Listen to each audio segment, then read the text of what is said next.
Africa and the world. This is Akosua Prempe, broadcasting from the United States of Africa. In tonight's exclusive broadcast, we bring you the final and most powerful segment of President Ibrahim Traore's third anniversary interview, where he addresses critical geopolitical issues, from strained relations with Cote d'Ivoire and the African Union to global partnerships with Russia and China and Africa's silence in the face of global conflicts.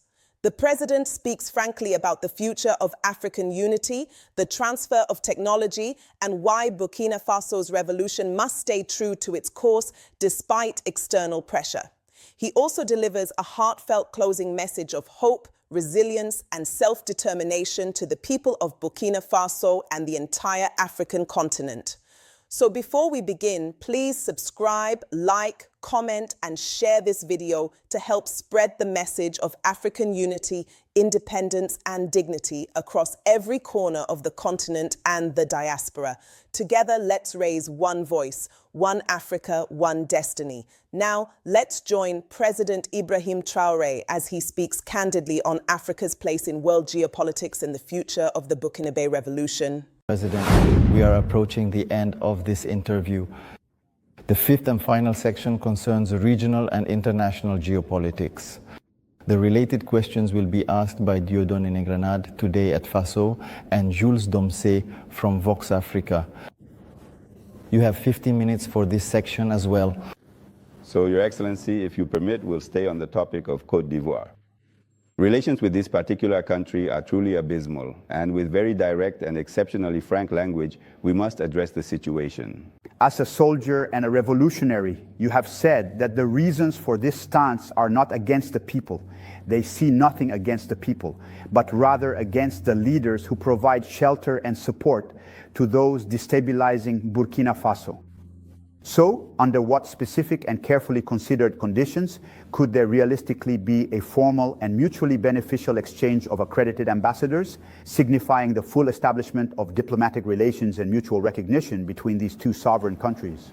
It truly depends anyway. We absolutely weren't the ones who actually started this entire situation. I distinctly remember, right at the very beginning, even on September 30th, wasn't one of the very first people to call me from the health prison, you know? And then his younger brother came back twice, you see, and all that. It's true, you could say the relationship was good, but he wanted us to follow a certain direction. But as you said, as revolutionaries, we know that's not why we're here. We were here for the revolution, and revolution means a break from the past. We can't stick to a certain kind of politics. So little by little, the relationship started to deteriorate, and as you noticed, all those who maybe wanted certain privileges, which I believe they didn't get, began to turn against us, settled over there, were maintained, protected, and all that. That's what we're talking about, because they also know exactly what we're talking about when they act against us. There's no one who left Cote d'Ivoire and came here by accident. We observed for nearly 2 years, we spoke to them several times, they told us no, that we had to follow proper procedures, that justice had to issue warrants and all that, we did everything, but they don't respond. Mr. President, It's not working. I'll follow up with my brother's question to stay on the topic of Cote d'Ivoire. As you know very well, Cote d'Ivoire has a presidential election this year, in a few months. Is that something that interests you? It does interest us, especially since we have many compatriots in Cote d'Ivoire, after all. We're concerned that there might be violence. And that's not exactly welcome, because unfortunately we've experienced violence in past years, and with the Bayeri operations, everyone in Burkina has suffered from that. Today we really do not want there to be any violence. Earlier, you seemed to say something I'd like you to clarify, because I think it's a rather sensitive topic. Are you suggesting that today Cote d'Ivoire is serving as a rear base for an organization aiming to destabilize Burkina Faso? It's even more than that, a rear base for an organization working to destabilize Burkina Faso. They're over there, the enemies of Burkina are clearly there, visible and protected. They're in the country, they're protected, they're well accommodated. On top of that, there's the issue of terrorism. But no, the authorities are colluding with the terrorists. Let's not kid ourselves. Wait, do you really believe that maybe the Ivorian army is so powerful that when the terrorists just see them, listen, they don't even dare touch them or anything? Do you believe that? They're supposedly so much more powerful than the 3 armies of the US. That's not true. They make deals for non-aggression. And when they make these non-aggression deals, you become a rear base. And all of that really worries me. If this country faces crises, it will be attacked by terrorists. Because if it no longer wins, if it loses, the country will be attacked and it will collapse. It's so dangerous. That's why I keep telling heads of state, you don't make deals with terrorists. That's it. So, Mr. President, what do you say to those who claim that, well, geopolitics with Cote d'Ivoire, our neighboring country that hosts the largest Burkinabe diaspora, while your critics accuse you of practicing muscle diplomacy with this country to the detriment of our compatriots living there? What do you say to them? Listen, who says that? We are Burkinabe. That's what we know. And we have decided to make a revolution, and we will do it. Now, whoever wants to join in can join in, but we can be in a revolution and at the same time practice another model of diplomacy. As I told you, deceitful diplomacy and all that comes with it, we're not willing to be part of that. If something isn't right, we should have the courage to tell you that it's not right. We shouldn't be hypocritical. Usually people in front of microphones and all that, they say everything is fine, but if that's the case, that's not true. Things are not fine. We need to have the courage to say it. We need to sit down, talk, and tell each other the truth. But if people don't want that, just because at a certain time, well, those guys have to leave because we don't want a revolution in West Africa, it's not going to work. So everyone should be prepared to face the consequences of the situation. To move away from Cote d'Ivoire, Mr. President, we're still staying at the West African level.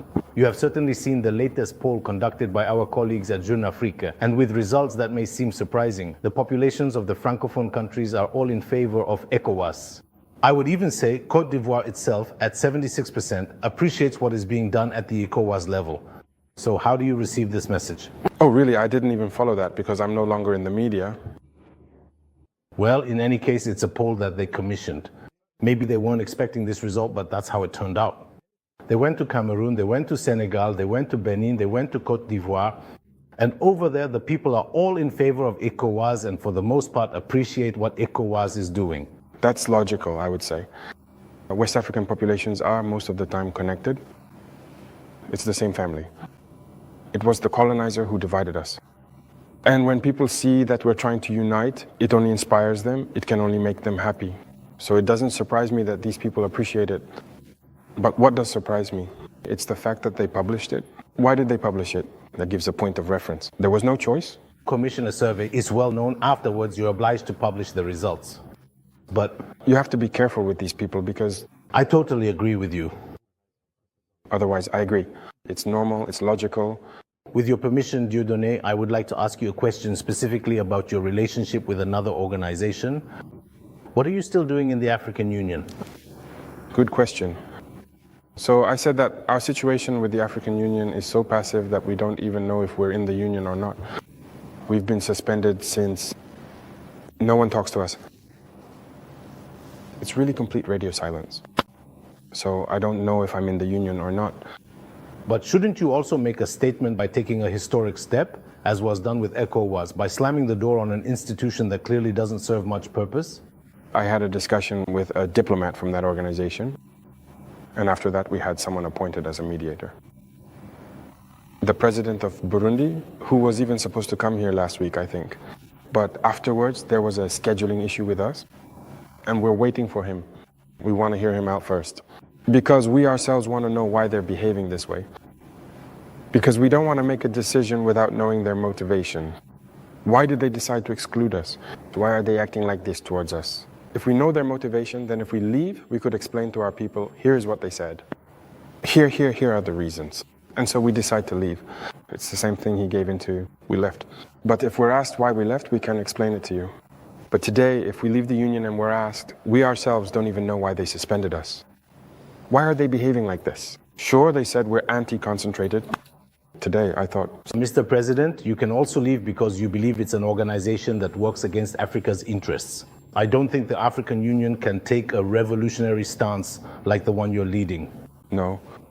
Out of respect for certain people, that's why, as long as the mediator who was appointed and who has already sent his envoy to get in touch with us, we will wait for him. It's really out of respect for this president. We will wait for them to come and address the dispute, for them to tell us what the issue is, and we will share the conclusions of our discussion. Mr. President, let's move on to the Black Sea in Russia. So, science and the art of these instruments, you have a scientific background. So, during a stay in Moscow, you asked the head of the Kremlin to teach us how to fish instead of just giving us fish, meaning the transfer of technology. Now, I think today it's true that everyone agrees that this kind of external spoon-feeding can no longer continue. So where do we stand today regarding this very transfer of technology? Because you mentioned right away to your colleagues that one day we will even manufacture our own weapons. So where do we currently stand with this transfer of technology? I think they clearly got the message. I stated it loud and clear in 2023 during the St. Petersburg summit. We were given wheat. We shouldn't have to go and ask for wheat again. We need to be self-sufficient. If we are given fish, we must learn how to fish ourselves. And I think that with the initiatives we are currently developing, we have therefore asked Russia to offer a certain number of scholarships to students so they can go and learn science. They agreed. So there are already people who have left to study in certain specialized fields. If you look at the creation of the Atomic Agency, we already have students whom we sent last year who are currently training in the atomic field, which is an advanced technology. We will continue to send more every year. So there are several other fields in which we have requested training. It's not just Russia, it's the main thing. Even with China, we have requested specific training and sent students. In Iran as well, we are tapping into all the technology they have managed to develop in order to send trained students. So geopolitically, well, the captain, the president, he's going to betray me today. He put the Burkina into orbit just like back in '54. How does it feel today? Well, a country like the bookseller, that is to say a little captain. What does it mean to you, geopolitically, to be at the pinnacle today? Listen, do you still have your head on your shoulders? A head on enforcement? It's a burden. You see, it's a global mission that has been entrusted to us. To see that everyone is interested in the bookseller, I wouldn't call it pressure, but it is a burden. It's a responsibility. And we have to take it on with all the necessary focus. We don't have the right to fail. Whether we want it or not, we are going to go in the direction of the people. Because it's they who made this matter. So we've seen it. The bookseller is truly in orbit, as you say. A worker has kept the bookseller in this position to be the land of upright men, to be a model country, to be the country that will move out of this underdeveloped situation, to become, in a few years, a highly developed country, to perform a miracle.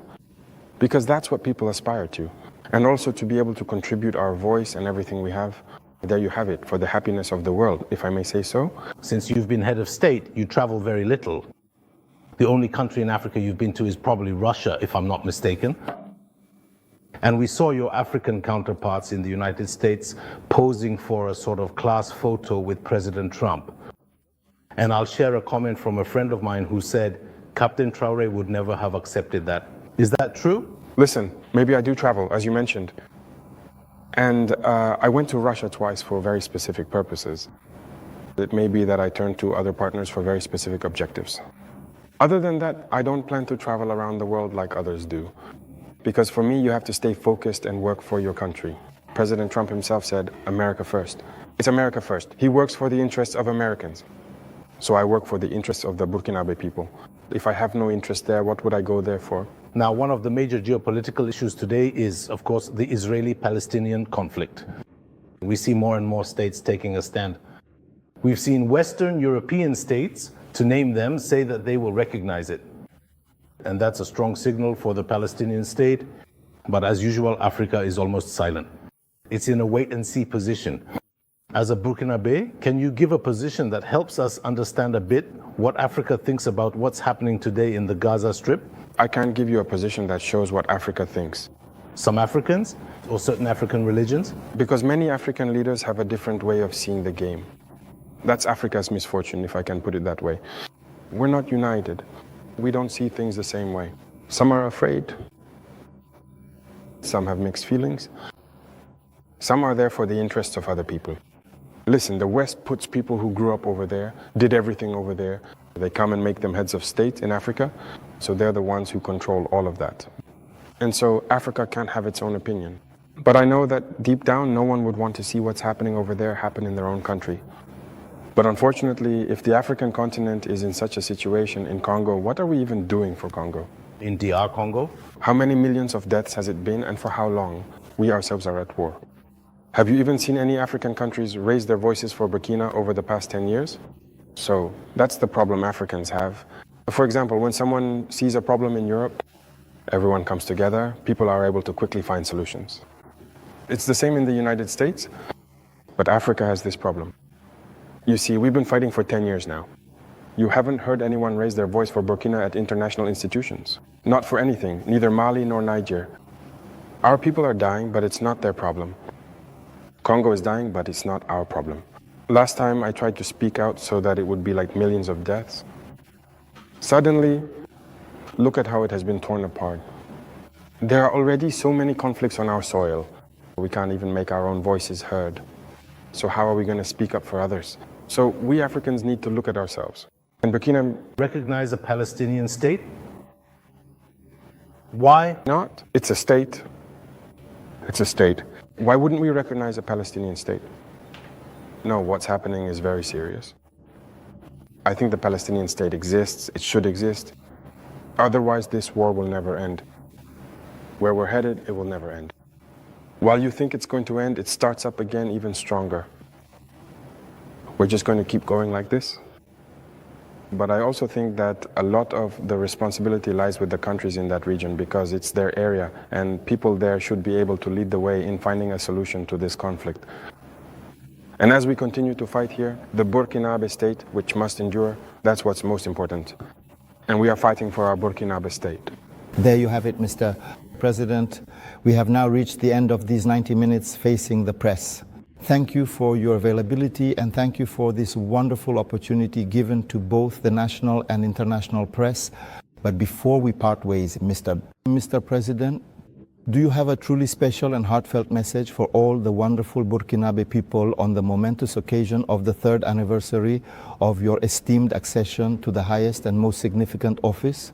For the Burkinabe people, it's been 3 years that we've been here and moving forward together. And first of all, I want to express my heartfelt thanks, sincere gratitude, because the people have remained focused on listening to the message we have conveyed. Because one of the most important tools we have used is also communication. And because we understood that the imperialists have always used communication to destroy Africa, because everything that happens in terms of conflict, it's all about manipulation. These are manipulations. Look, let me take the case of Sudan again. 2 groups are being manipulated by powerful nations. Shouldn't we just sit down, talk to each other, and work together to make use of our resources? We could support our people, but instead we keep tearing each other apart. Everything that has happened, like the assassination of political leaders in Africa, the wars and all that, it was all manipulated through communication. And communication is very important. And in this, the Burkinabe people have been focused on understanding the message. And we will continue to communicate so that people understand what we are doing and where we are heading. That is the most important thing. Secondly, I also thank God who has allowed us, despite the war, to take action and communicate about these actions so that the people understand that a better tomorrow is possible. Hope is allowed, and as long as people hold on to that hope, we will get to where we want to be. And the last thing, this current security situation is a reassurance that the war will end, that it will not last forever. We will live in peace. We will make use of our wealth as we should, and we will develop ourselves. That is a certainty. The dream we have for Burkina Faso, we will accomplish it. We will continue to fight the less important stronghold of terrorism. We will continue to reclaim them, just as we did in 2025 with that Great Valley, which had been a major economic reservoir for the terrorists and which we have now recovered. There are several other places where their terrorist outposts persist and continue to supply them. We will occupy them in every season, and there is reason for hope. So, good luck to everyone. Stay focused and resilient, and we will keep communicating. That is the most important thing. Once we talk to each other, we understand each other, and we move forward. Thank you. Thank you, Mr. President. So that will be the closing remark. Thank you, dear colleague, for your various questions addressed to the President of Faso, Captain Ibrahim Traore. Thank you, dear viewers, for following this interview with great interest.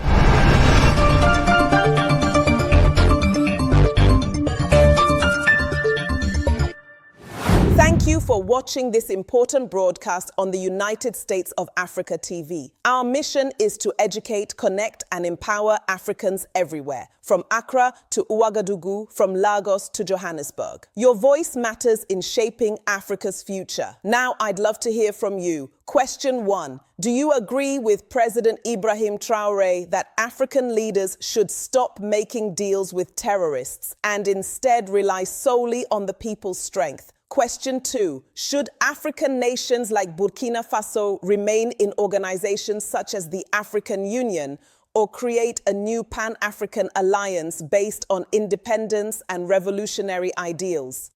Share your thoughts in the comments below, and don't forget to subscribe, like, and share this message with your brothers and sisters across Africa.